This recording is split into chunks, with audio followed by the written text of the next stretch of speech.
السلام عليكم ورحمة الله وبركاته. الحمد لله رب العالمين، والصلاة والسلام على رسوله الأمين محمد وآله وأصحابه أجمعين. نحمده ونستعينه ونستغفره ونؤمن به ونتوكل عليه، ونعوذ بالله من شرور أنفسنا ومن سيئات أعمالنا. من يهده الله فلا مضل له ومن يضلله فلا هادي له، ونشهد أن لا إله إلا الله وحده لا شريك له، ونشهد أن سيدنا وسندنا ونبينا وحبيبنا وطبيبنا وملجانا ومولانا محمدا عبده ورسوله الذي أرسله بالحق بشيرا ونذيرا وداعيا إلى الله بإذنه وسراجا وقمرا منيرا. فقد قال الله تعالى في كلامه المجيد وفي فرقانه الحميد: أعوذ بالله من الشيطان الرجيم. بسم الله الرحمن الرحيم.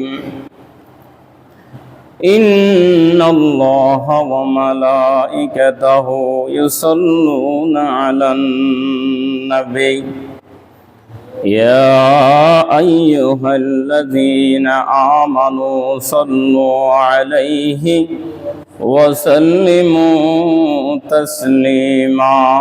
اللهم صل على سيدنا مولانا محمد وعلى آل سيدنا مولانا محمد.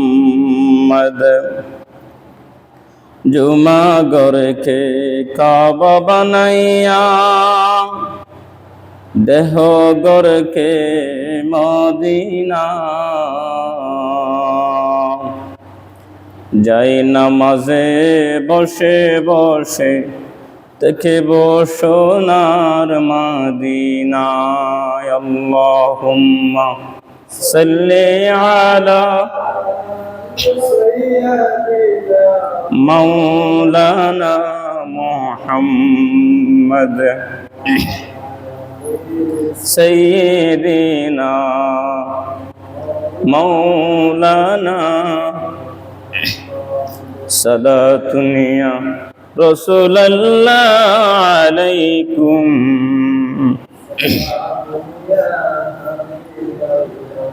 রাসূলুল্লাহ अगर पैदा न होते जमीन व आसमां पैदा न करते सदा दुनिया।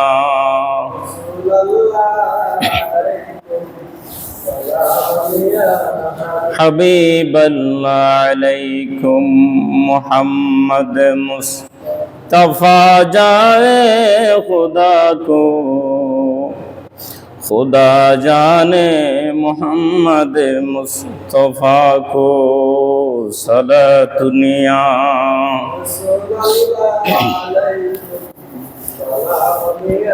حبيب الله عليكم أعوذ بالله من الشيطان الرجيم بسم الله الرحمن الرحيم يا أيها الذين آمنوا اتقوا الله ولتنظر نفس ما قدمت لغد واتقوا الله إن الله بما تعملون خبير واتقوا الله إن الله خبير بما تعملون صدق الله العظيم وصدق رسوله النبي الحبيب الكريم وقال رسول الله صلى الله عليه وسلم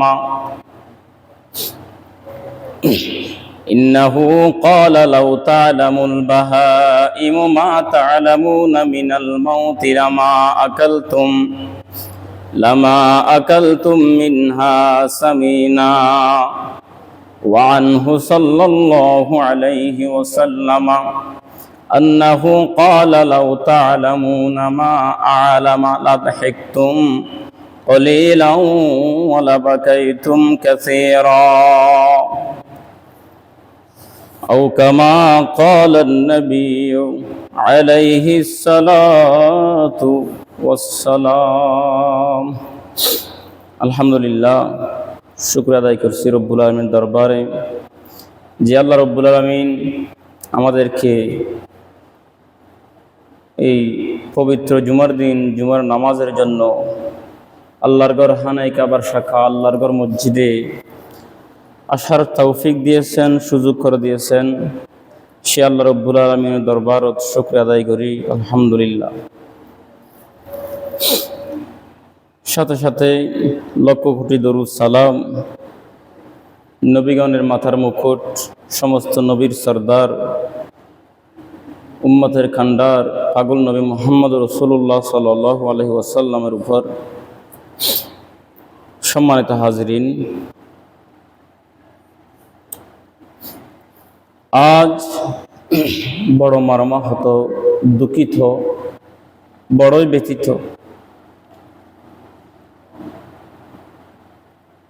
রাসূলুল্লাহ সাল্লাল্লাহু আলাইহি ওয়াসাল্লাম একজন শ্রেষ্ঠ নবী।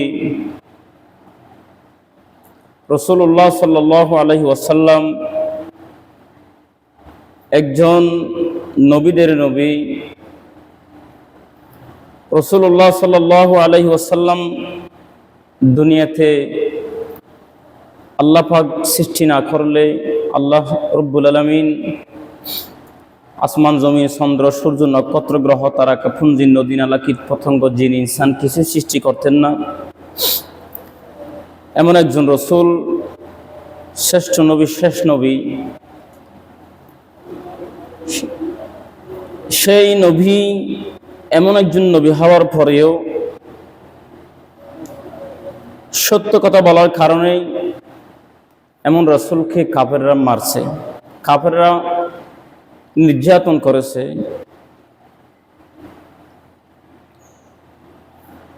রাসূল সাল্লাল্লাহু আলাইহি ওয়াসাল্লাম তিনি কখনো নিজের থেকে কোনো কথা বলেননি।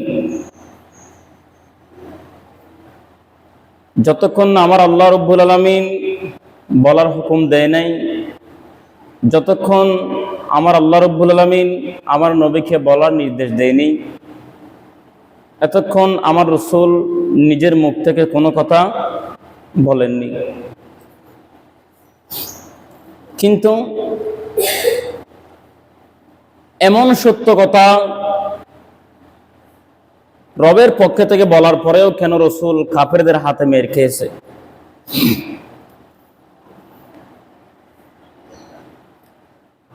আমার রাসূল তো জীবনেও একটি শব্দ কথা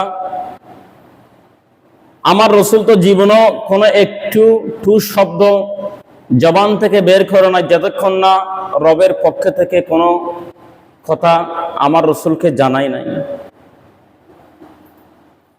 মা ইয়ানতিকু আনিল হাওয়া ইল্লা ওয়াহয়ুন ইউহা। রব্বুল আলামিন কুরআনুল কারীমে বলেন, মা ইয়ানতিকু আনিল হাওয়া, আমার হাবিব, আমার বন্ধু, আমার নবী, আমার রসুল এতক্ষণ পর্যন্ত কোনো কথা মুখ থেকে বলে না যতক্ষণ আমি তাকে বলি না। এরপরও সে রসুল মেরে খেয়েছে, এরপরেও আরবের লোকেরা রসুলকে মেরেছে।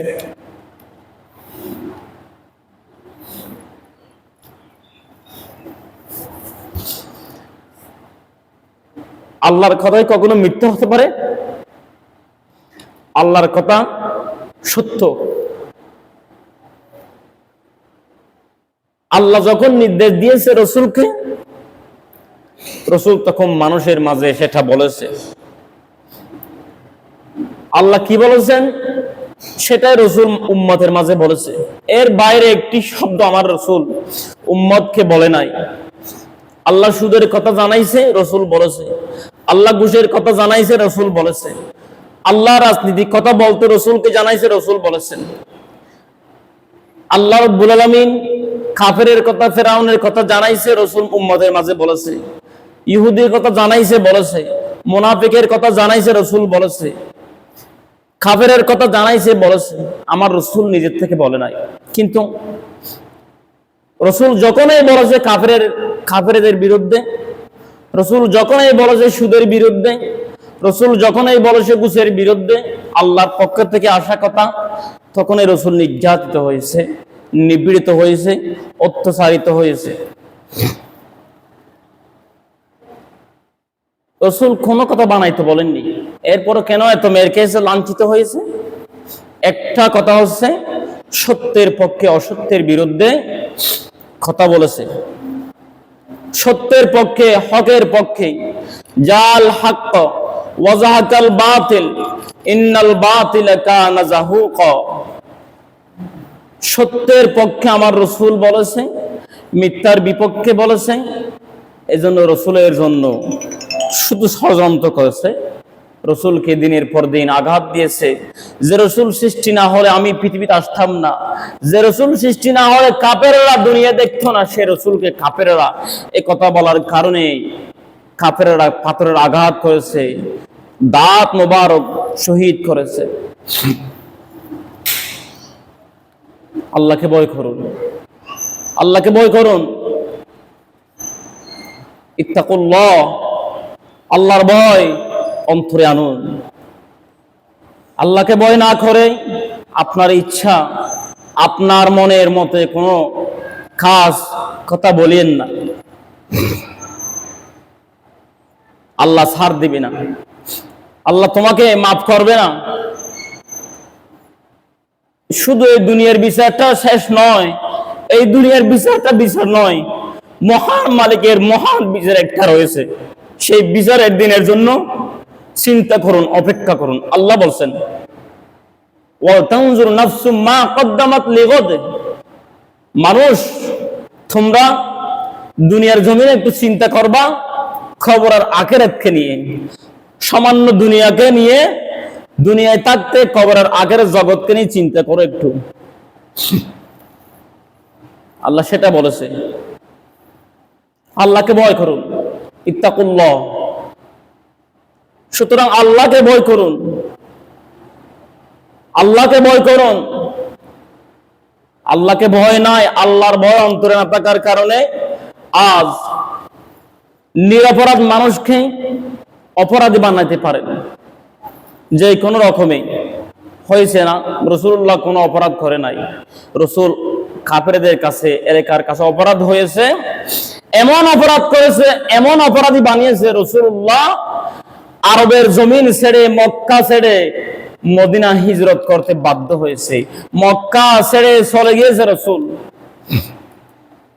যাওয়ার সময় বলতেছে, হানায়ে কাবার দিকে তাকিয়ে বসে, হানায়ে কাবারে, ও আমার হানায়ে কাবা, তোকে আমি বড়ই ভালোবাসতাম, তোর ভিতরে আমি নামাজ পড়তাম, তোর খেদমত করতাম মন থেকে, তুই আল্লাহর ঘরকে আমি ভালোবাসতাম।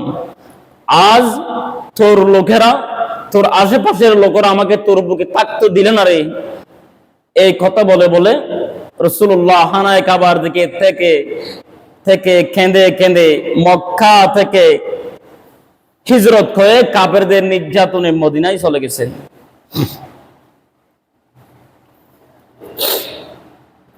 সুতরাং আল্লাহকে ভয় করুন। যারা আমার রসুলকে তাড়িয়ে দিয়েছিল কাফেররা মক্কা থেকে, তারা কি এখন আছে দুনিয়ার জমিনে? নাই। তারা কি জান্নাত পাইছে? না। তারা দুনিয়াতেও নাই। দুনিয়ায় যে ক্ষমতা দেখাইতে চাইছে, মাত্র কিছুক্ষণের জন্য রসুলকে তাড়িয়েছে, তারা দুনিয়াতেও নাই, তারা জান্নাতেও নাই, তারা জাহান্নামে আছে। মুসলমান নামের মুনাফিক আর কাফেররা সবাই একদল হয়ে রাসূলকে মক্কা থেকে তাড়িয়ে দিয়েছিল। নিরপরাধী মানুষকে অপরাধী বানিয়েছে বিভিন্ন রকমের বিভিন্ন সময় ষড়যন্ত্র করে। সুতরাং আল্লাহর ভয় অন্তরে না থাকলে আপনার মনে যেমন চাই তেমন করতে পারেন, কিন্তু মা কদ্দামাত লিগদিন ওয়াল তানজুর নাফসুম মা কদ্দামাত লিগদিন। কিন্তু এই দুনিয়ায় করে যাও, ওই দিনের কথা স্মরণ রাখো। মহান বিচারপতির মহান বিচারের একটা দিন আছে, সেই দিন আসল বিচার প্রকাশিত হবে।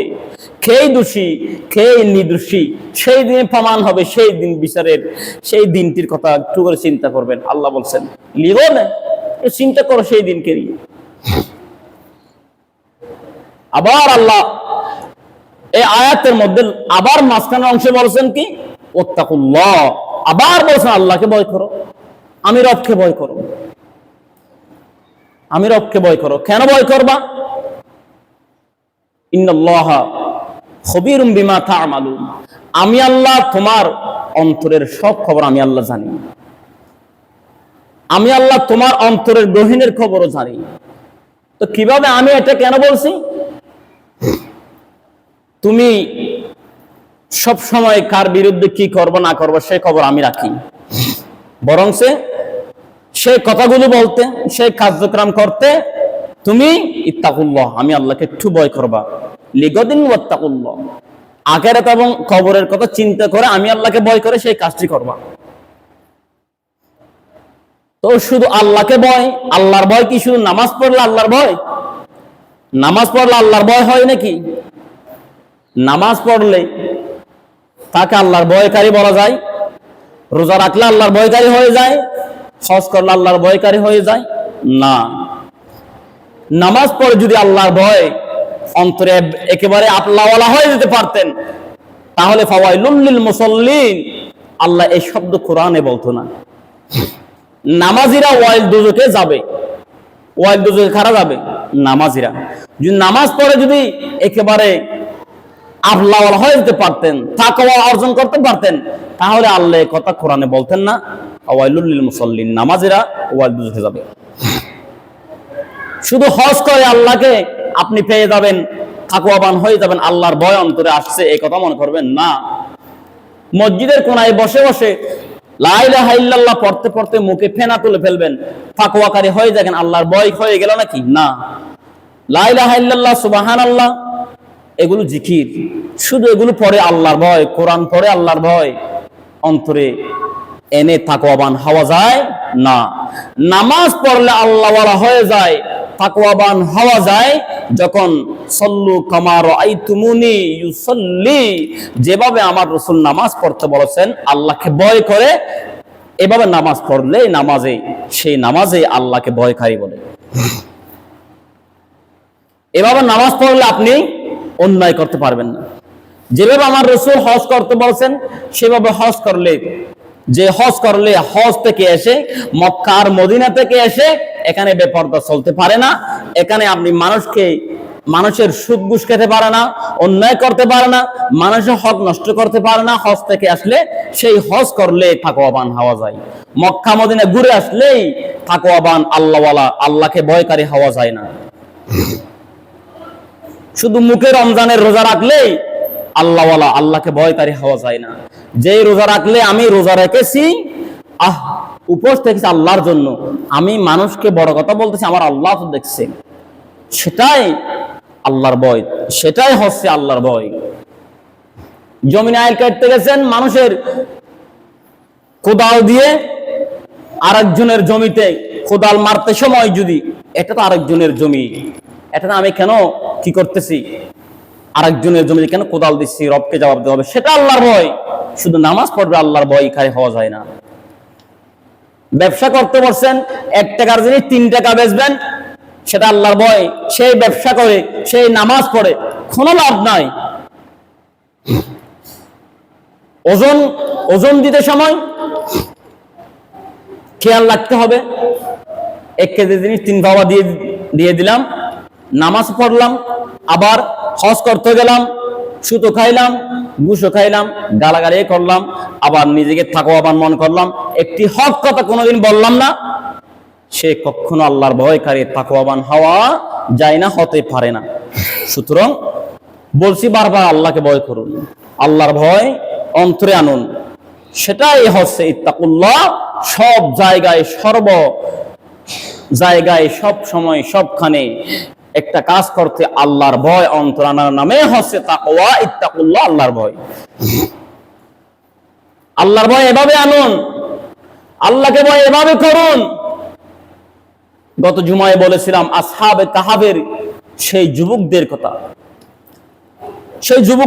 গত জুমায় বলেছিলাম, আন্না আসহাবাল কাহফি ওয়ার রাকিম কানু মিন আয়াতিনা আজবা। যেই জালেম বাদশা ঈসা আলাইহিস সালামের পরে একজন জালেম বাদশা শাসন করেছিল এক রাজ্যে।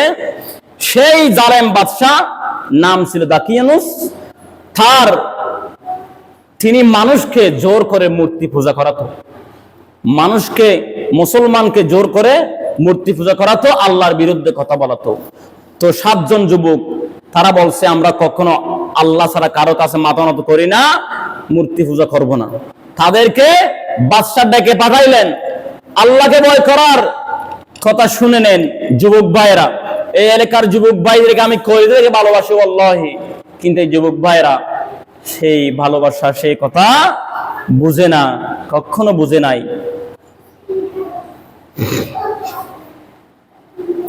সেই যুবক ভাইরা, সেই 7 জন যুবক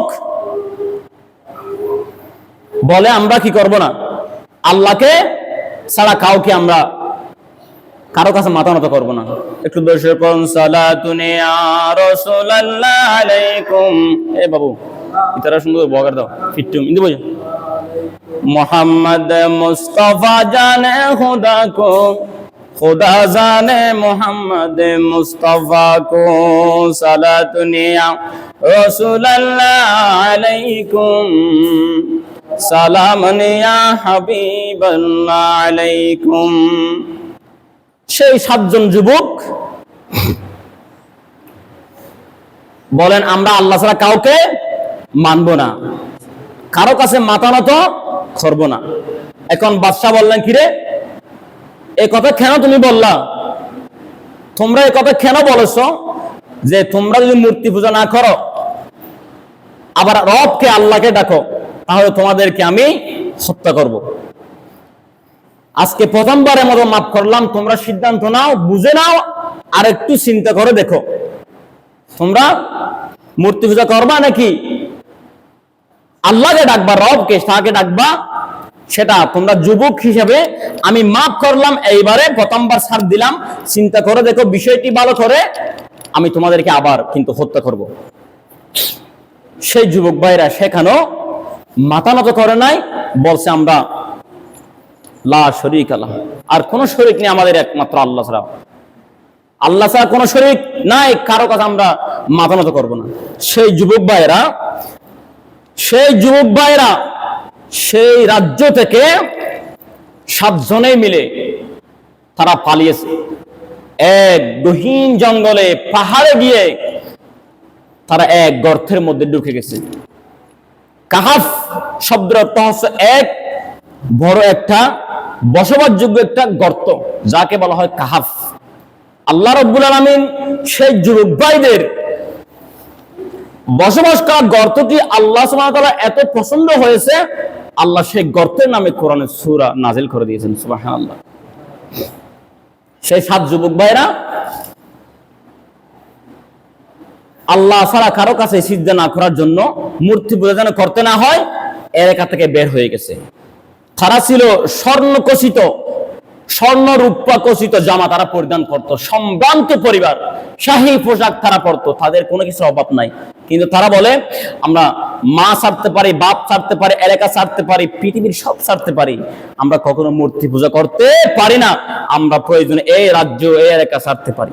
এই 7 জন যুবক ভাই এলাকা ছেড়ে পাহাড়ের গর্তে ঢুকে গেছে। সেই পাহাড়ে ঢুকে তারা আল্লাহর কাছে দোয়া করত, আল্লাহ আমাদেরকে আপনি রক্ষা করুন, আমাদের ঈমান বাঁচান এবং আমাদের ওই এলাকায় আপনি ঈমানদার ওয়ালা বানিয়ে দিন। আল্লাহ রাব্বুল আলামিন বলছেন, ঠিক আছে, তোমাদেরকে টেনশন করতে হবে না, তোমরা ঘুমিয়ে যাও। আল্লাহ রাব্বুল আলামিন তাদেরকে এমন ভাবে ঘুম পাড়িয়ে দিয়েছে, 309 বছর পর্যন্ত তারা সেই গুহায় ঘুমিয়েছিলেন। বলেন না সুবহানাল্লাহ। সেই 309 বছর পর্যন্ত যুবকরা ঘুম থেকে জাগ্রত হওয়ার পরে তারা হঠাৎ করে চোখ খুললেন, দেখলেন তাদের পিছনে পিছনে একটা কুকুরও গিয়েছিলেন। কুকুরটার নামও আল্লাহ কোরআনে উল্লেখ করে দিয়েছে, কিতমির। সেই কুকুরটি তাদেরকে পাহারা দিয়ে গর্তের মুখে চোখ দুইটি বড় করে, চোখ দুইটি খোলা অবস্থায় ঘুমিয়ে গেছে। আল্লাহ কুকুরকে সহ 7 যুবককে সহ 309 বছর পর্যন্ত ঘুমিয়ে রেখেছে। 309 বছর পরে ঘুম থেকে তারা জেগে উঠেছে। জেগে ওঠার পরে তারা দেখে অন্যরকম, কিন্তু তাদের হাতে ছিল তখনকার মুদ্রা 309 বছর আগের। সেই মুদ্রা নিয়ে তারা বললেন, আমাদের খিদে লেগেছে। একজনকে বাজারে পাঠালেন, দোকানে পাঠালেন। দোকানে পাঠানোর পরে এখন ওই এলাকার মানুষ তাদেরকে চিনে ফেলেছে। এগুলো তো আজকের যুগের মানুষ নয়, এই মুদ্রা তো আজকের নয়, 300 বছর আগের। তাকে ধরে ফেলেছে, ওই এলাকার সদরগুলো তাকে ধরে ফেলেছে। কিরে, এই মুদ্রা তো আজকের নয়, তোমরা কোথা থেকে এসেছো আমাদেরকে বলো। আমরা কোথা থেকে এসেছি মানে আমরা যে এলাকার মানুষ। যুবকরা বলছে, আমরা যে এলাকার মানুষ। কি এলাকার মানুষ আমরা? আচ্ছা একটা কথা বলেন তো, ডাকি ইউনুস বাদশা কোথায়? ওই যুবকের 300 বছর আগে জালেম বাদশা ডাকি ইউনুসের ভয়ে ওই পাহাড়ে গর্তে ঘুমিয়ে গিয়েছিলেন। তারা উঠে চিন্তা করে, একজন আরেকজনকে বলে আমরা কয়দিন ঘুমিয়েছি? 309 বছর ঘুমার পর তারা উঠে বলে, কেউ বলে আমরা 1 ঘন্টা ঘুমিয়েছি। একটু দর্শক পড়ুন, সালাতুন ইয়া রাসূলুল্লাহ আলাইকুম। বাচ্চাদের সুন্দর বলে না, রাসূলুল্লাহ আগের পয়দা না হতে, জমিন ও আসমান পয়দা না করতে। সালাতুন ইয়া সালামুন ইয়া হাবিবাল্লাহ আলাইকুম। ওই যুবক ভাইরা 309 বছর পর ঘুম থেকে উঠে একজনকে আরেকজন বলা বলি করে, আমরা কতদিন ঘুমিয়েছি? একজন বলে আমরা 1 দিনের সাথে কম ঘুমিয়েছি। আর একজন বলে 1 ঘন্টার সাথে বেশি হবে মনে হয়। আর একজন বলে আমরা এই মাত্র ঘুমাইলাম। কিন্তু ঘুমাইছে কত বছর?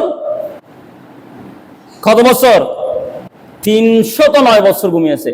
উঠে বলে আমরা 1 ঘন্টা ঘুমিয়েছি, কেউ বলে 1 দিন ঘুমিয়েছি, কেউ বলে আমরা 1 দিনের সাথে কম ঘুমিয়েছি।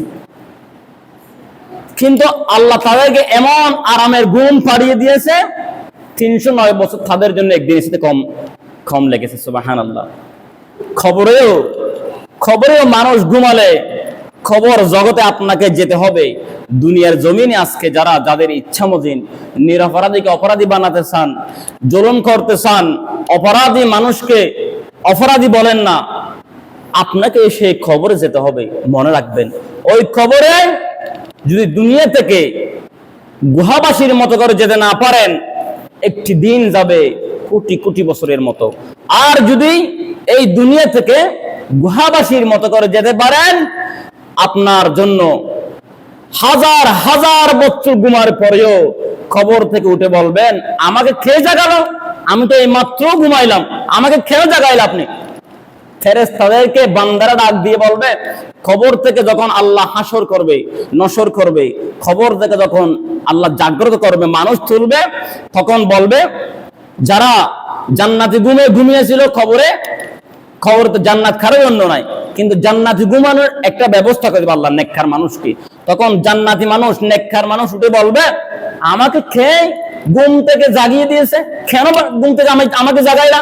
আমি মাত্র ঘুমাইলাম, আমার তো একটু ঘুম এখন চোখে কি হয় নাই, একটু ঘুম হয় না এখনো, মাত্র এখনই ঘুমাইলাম, আমাকে কেন জাগাইলা তুমি? চোখ মুছতে মুছতে নেককার বান্দা, আল্লাহওয়ালা বান্দারা, পরহেজগার বান্দারা চোখ মুছতে মুছতে ফেরেশতার সাথে এভাবে কথা বলে উঠবে। ফেরেশতারা বলবে, আজকে সেই ইয়াউমুল মাহশার, আজকে সেই হাসরের দিন, আল্লাহর হুকুমে তোমাকে আমরা জাগিয়েছি, চলো হাসরের ময়দানের দিকে চলো আজকে। সুবহানাল্লাহ। সেই দিনের কথা ভয় করুন। মানুষকে কষ্ট দিবেন না, এই দুনিয়া চিরস্থায়ী নয়। মানুষকে কষ্ট দিয়ে, নিরপরাধীকে অপরাধী বানিয়ে, মানুষকে কষ্ট দিয়ে, মানুষের হককে এই 3 দিনের দুনিয়ায়, 2 দিনের দুনিয়ায় কিছু করতে পারবেন না, বরং সে জাহান্নামী হয়ে ওই খবর থেকে শুরু করে জাহান্নামে যেতে হবে আপনাকে। ওই খবর থেকে আপনার জন্য জাহান্নাম শুরু হবে।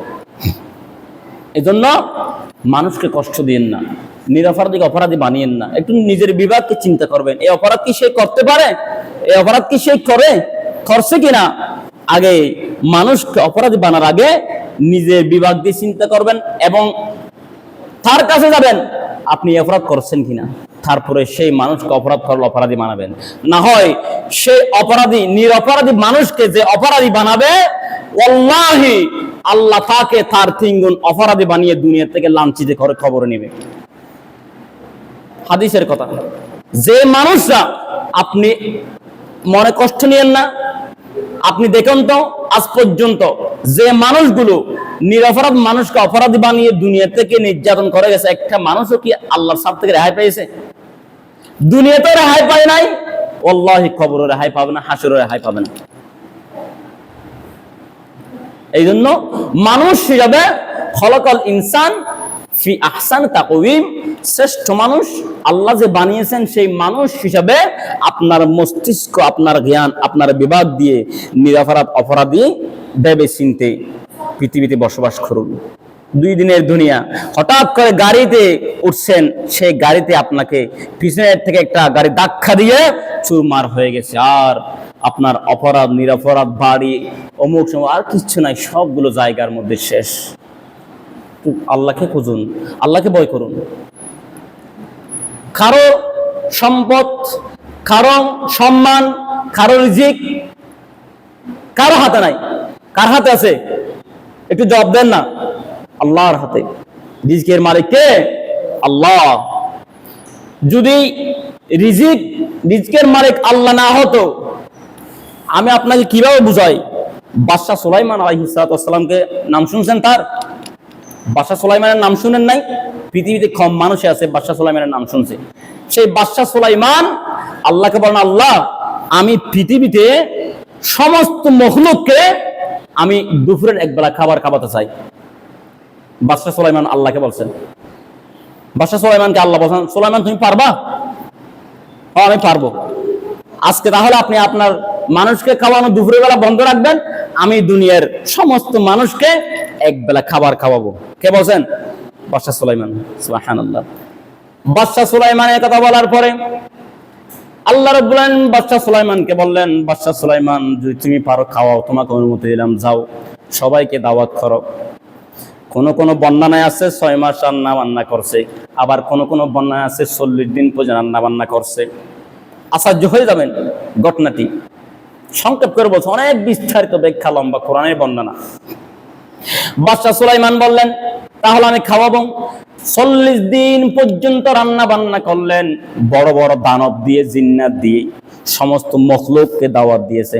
সমস্ত মখলুক মানে বুঝেন, জিন, ইনসান, পশু পাখি, মাছ, যতই আল্লাহ কিছু বানিয়েছে মখলুক, 18,000 মখলুক, সবাইকে দাওয়াত দিয়েছে। কিতাবে আছে বাদশাহ সুলাইমান যে ডেকচিগুলো, যে পাতিলগুলো রান্না করছে, একটাতে 82,000 মণ, একটার মধ্যে কি একেবারে রান্না করতে পারবে। সুবহানাল্লাহ। একটা ডেকচিতে রান্না করলে একবারে 82,000 মণ না 82,000 টন রান্না করতে পারবে। আল্লাহু আকবার। আচ্ছা, 82,000 টন রান্না করার জন্য একটা ডেকচি পৃথিবীর কোন মানুষ দ্বারা গরম করা সম্ভব হবে? সম্ভব, গরম করা সম্ভব হবে না, রান্না করা দূরের কথা। 82,000 টন, এরকম 82,000 ডেকচি 40 দিন পর্যন্ত বাদশাহ সুলাইমান রান্না বান্না করছে। আমি সংক্ষেপ করে বলছি, খুবই সংক্ষেপ করে বলছি। রিজিক, আপনার রিজিকের কথা আমি বুঝাচ্ছি। ধরুন আপনার রিজিক যদি কারো বাড়িতে না থাকে, আপনাকে 10 জনের সিবি ধরলো, সে খাবার খাওয়াতে পারবে না। আর যদি সেই বাড়িতে রিজিক না থাকে, আপনাকে বাড়িতে থাকে, কেউ তাড়াই দিল, আপনি রিজিক খেয়ে যাবেন। আপনার জন্য, আপনাকে খাওয়ানোর জন্য আরেকজন মানুষ তৈরি হয়ে যাবে। আপনার রিজিক যদি ওই বাড়িতে থাকে, ওই ঘরে থাকে, ওই পাড়ায় থাকে, আপনাকে খাওয়ানোর জন্য একজন তৈরি হয়ে যাবে। তাই আজকে আমাদের বাড়িতে কাজ, তোর বাড়িতে না খেলে কি হয়েছে, খাওয়াই ফেলবে। এটা হচ্ছে রিজিক। কার কাছে রিজিক? বাদশাহ সুলাইমান। এবার 40 দিন পর্যন্ত রান্না বান্না শেষ করলেন। রান্না বান্না শেষ করে আল্লাহকে বললেন, আল্লাহ আমার খাবার রেডি, রিজিক। আল্লাহু আকবার। আমার খাবার দাবার রেডি, সর্বপ্রথম আপনার মেহমান পাঠান। কে বলছে? বাদশাহ সুলাইমান বলছে, আল্লাহ আপনার মেহমান আবার পাঠান। আল্লাহ বলেন, আমি সর্বপ্রথম সাগরের একটা মাছকে পাঠাইলাম, আমার একটা মাছকে খাবার দাও। আহারে রিজিক, যদি দুনিয়ার মানুষের কারো হাতে কোনো রিজিক থাকতো, সেই দিন বাদশাহ সুলাইমান খাওয়াইতে পারতো। এত বেশি রান্না করার পরে একটা মাছ এসে সব খাবার খেয়ে ফেললো এবং খাওয়া শেষ করে আল্লাহর কাছে অভিযোগ দিল। আল্লাহর কাছে অভিযোগ দিল, আল্লাহ কি দাওয়াত দিল? বাদশাহ সুলাইমানকে কি দাওয়াত দিল আমাকে? অনেক অনেক আলেমলে বর্ণনা করে লোকমা, 3টি লোকমা আল্লাহ খাওয়ায়। লোকমা কথা বলে না, হাদিস শরীফে বলছেন মাছটি সুলাইমান বাদশাহকে বলছে, আল্লাহ জবান খুলে দিয়েছে, বাদশাহ সুলাইমান তুমি আমাকে যে খাবার খাওয়াচ্ছ, আমার আল্লাহ প্রতিদিন আমার থেকে এর থেকে অনেক বেশি খাবার খাওয়ায়। দেখেন একটা মাছ এসে 40 দিনে রান্না বান্না হা করে এক খা করে শেষ করে দিছি। খেয়াল করছেন? বাদশাহ সুলাইমান 40 দিন পর্যন্ত একটি ডেকচিতে 82,000 টন রান্না বান্না করে, এরকম 80,000 ডেকচি 40 দিন পর্যন্ত রান্না বান্না করে শেষ করার পরে জিন, ইনসান, সমস্ত মখলুকাত সবাই খাওয়ার জন্য প্রস্তুত, লাইন ধরছে। জিনকে জিনের লাইনে, মখলুকাত মানুষকে মানুষের লাইনে, মাছকে মাছের লাইনে, পশুকে পশুর লাইনে। কারণ আল্লাহ সুলাইমানকে এমন একটা ক্ষমতা দিয়েছে, সমস্ত কীট পতঙ্গ সবার সাথে কথা বলতে পারে। তিনি হচ্ছে বাদশাহ সুলাইমান আলাইহিস সালাম, একজনের পয়গম্বর। তিনি সমস্ত মখলুককে দাওয়াত দিয়েছে, সবাই আসছে, লাইন ধরছে, কাতারে খাবার খাবে। সর্বপ্রথম একটা মাছ, সাগরের মাছ এসে সব খাবার খেয়ে আল্লাহর কাছে অভিযোগ করছে, আল্লাহ সুলাইমান আমাকে পেট ভরে খাবার দেয় নাই। সুবহানাল্লাহ। তাহলে সমুদ্রের, অতল সমুদ্রের মাঝে মনকে মন, টনকে টন যে একটা মাছ আছে, এমন এমন মাছ আছে যে মাছে কানসানা এবং এউসিয়া এত বিশাল একটা জাহাজ আটকে রাখতে পারবে। এমন মাছকে কে খাওয়ায়? এমন মাছকে প্রতিদিন অসংখ্যবার খাবার দিচ্ছেন আমার আল্লাহ। সেই আল্লাহ হচ্ছে সেই রিজকের মালিক। আল্লাহ বলছেন কোরআনে, ওয়ামা মিন দাব্বাতিন ফিল আরদি ইল্লা আলাল্লাহি রিজকুহা। জমিনে কোনো কেউ যে বলতে পারবা না, বলবা না, এটা তোমার জন্য বড় চরম অপরাধী হবে। আমি অমুককে খাওয়াইছি, অমুকের বাড়িতে আমি প্রতিদিন ওকে খাওয়াইছি, একথা তুমি কখনো বলবা না। এটা তোমার খাবার নয়। আমার রাসূল হাদিসে বলে, কোন একটা মেহমান যদি বাড়িতে আসে, মেহমানের বরকতের কারণে তুমিও ভালো খাবার খেয়েছো। দেশি মাংস, হাঁসের মাংস, ভালো ভালো গরু গোস্ত, এগুলো এমনি খাও নাই, মেহমানের বরকতে তোমার বাড়িতে আমি এগুলো ব্যবস্থা করেছি, ওই মেহমানকে আমি খাওয়াইছি। কোন মানুষ কারো রিজিকের ব্যবস্থা করতে পারে না, এবং আর কারোর রিজিক আমি নির্দিষ্ট টাইমের আগে পাঠাই না। যখন এই বান্দার রিজিক যখন এই দরকার, ঠিক তখনই আমি ওই আসমান থেকে আমার বান্দার জন্য রিজিক আমি নাজিল করে রিজিক পাঠাই। সুবহানাল্লাহ। ফিল আরদি ইল্লা আলাল্লাহি রিজকুহা। এই রিজিক আমি আল্লাহ জমিনে যখন এই বান্দার প্রয়োজন, ওই বান্দার প্রয়োজন, তখন আমি ওকে রিজিকটা পাঠাই। কারো হাতে এই রিজিকের দায়িত্ব আমি দিই নাই। বন্টন করার দায়িত্ব দিয়েছি ফেরেশতাকে, কিন্তু রিজিক আমার হাতে, মওত আমার হাতে, হায়াত আমার হাতে, দৌলত আমার হাতে, সম্মান আমার হাতে। এগুলোর মালিক আমি আল্লাহ। আমি আল্লাহ চাই কার সম্মান বাড়াই, আমি আল্লাহ চাই কাউকে ইজ্জত দান করি, আবার কাউকে আমি বেইজ্জতের উপর বেইজ্জতি দান করি। এগুলো আমি আল্লাহর হাতে, এগুলো কাউকে আমি দেই নাই। এজন্য সম্মানের মালিক, ইজ্জতের মালিক, এগুলো হতে হলে আল্লাহকে ভয় করতে হয়, ইসলামের পথে আসতে হয়, হকের সাথে থাকতে হয়, হক কথা বলতে হয়। যে ব্যক্তি হক কথা বলবে, হকের পথে চলবে, সত্য কথা বলবে, ওয়াল্লাহি আল্লাহর কোরআনে বলছে, আল্লাহর কসম, তার সম্মান আল্লাহর পক্ষ থেকে বেড়ে যাবে।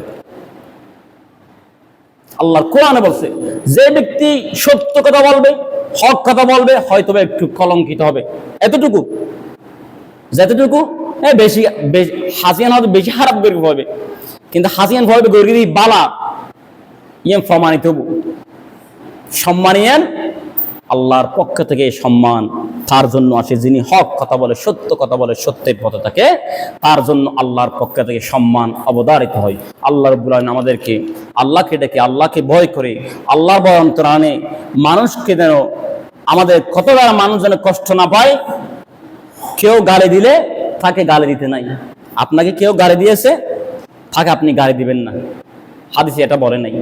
আপনাকে গালি দিয়েছে তো আপনি বলবেন, ভাই আপনার কি হয়েছে, আপনি কেন গালি দিচ্ছেন, কি হয়েছে আপনার, বলেন তো, এটা কি রাগ করছেন আপনি। তখন আর দ্বিতীয়বার আপনাকে আর গালি দিয়ে সুযোগ পাবে না, গালি দিবে না। কিরে, আমি এমন ভাবে তাকে একটা গালি দিলাম, সে আমাকে বলল আপনার কি হয়েছে, আমি আবার কেন তাকে গালি দিই, কিভাবে, হাদিস শরীফ বলে। তো যদি এটা করেন, ইন্নাল্লাহা মাআস সাবিরিন, সবরে নেমা বলে, ধৈর্যে আপনার গুণ, মহৎ গুণ আপনাকে দান করবে। ধৈর্য ধরলে, সবর ধরলে, নির্যাতন, নিপীড়ন, অত্যাচার ধৈর্য ধরে এগুলো হজম করলে, এগুলো যদি খেয়ে হজম করে আপনি থাকতে পারেন, আল্লাহর পক্ষ থেকে অসংখ্য সম্মান, ইজ্জত সবগুলো আল্লাহ বাড়িয়ে দিবে আপনাকে। এগুলো ওয়াদাকার, বিশ্ববরি ওয়াসসালা, ইন্নাল্লাহা মাআস সাবিরিন। তো সুতরাং বলতে চাইছিলাম, শুধু নামাজে, শুধু জিকিরে, শুধু কোরআন তিলাওয়াতে আপনাকে আল্লাহওয়ালা বানাবে না। আল্লাহওয়ালা বানাবে প্রত্যেকটা কাজ আপনাকে আল্লাহর ভয় নিয়ে করতে হবে। এই জন্য আমি আপনাদেরকে বলবো, সুতরাং সত্যি কথা, হক কথা, যে কোনো সময় আমি হুজুর হই না কেন, আমার সাথেও, আমার সামনে হক কথারে আমার সাথে সম্মান বজায় রেখে, আমার মতো আমাকে, আমার মতো করে, আপনার মতো করে আপনাকে, এভাবে করে সত্যি কথাটি বলবেন। আল্লাহ রাব্বুল আমাদেরকে আল্লাহকে ডেকে, রসুলকে ভালোবেসে, আমার রসুলকে ভালোবেসে, আল্লাহকে ডেকে, হকের পক্ষে থেকে, আউলিয়া কেরামের পতাকার তলে থেকে, মা বাবার খেদমত করে, জমিনের আউলিয়া কেরামদের সাথে থেকে সে আল্লাহ সুবহানাহু ওয়া তাআলা মাকাম পর্যন্ত আমাদের পৌঁছার তৌফিক দান করুন। আমিন। ওয়া আখিরু দাওয়ানা আলহামদুলিল্লাহি রাব্বিল আলামিন। আসসালামু আলাইকুম ওয়া রাহমাতুল্লাহি। যারা সুন্নাত পড়েন নাই, সুন্নাত পড়েন।